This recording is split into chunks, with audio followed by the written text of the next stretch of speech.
હું ફટવાર હું પણ ઝટ કહી ગયો ને ખીમાડી આઈને લડી લે તું. એટલે મારે બાજુ જાવ તમે બે સમજી લ્યો. એક કામ કરો હા. તમે થોડાક ઉભા રહ્યો મારું મશીન ખરાબ છે તમારું એમ.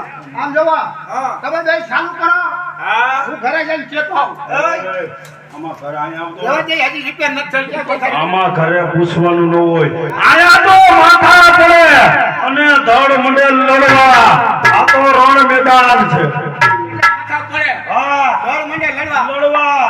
તાર બાજુ છે હા. મારી આઈને આવી જા. લાય પેલા હુતી હા. હુતી લાવ પેલા એલા અહીંયા હુથી ન હોય આ તો રણ મેદાન છે એટલે હુતી ના હોય ન હોય અને આપણે ત્યાં ઘા કર્યો હા. અને મને આ લાગી ગયો કે તમારે દવાખાને ન જવું તો કાયમ પૂરેપૂરો આવી જવાનું હોય હા દવાખાનું નો આમાં આવે આલે સમસન તૂટી પડ. ત્યાં દાંતેડું ન આવે ત્યાં એય. બગીચામાં સહી જવાના કરતા મારી પાસે આ ચાલે બાપુ એમ. હા તૂટી પડો જાઓ. નતો કરી નાખું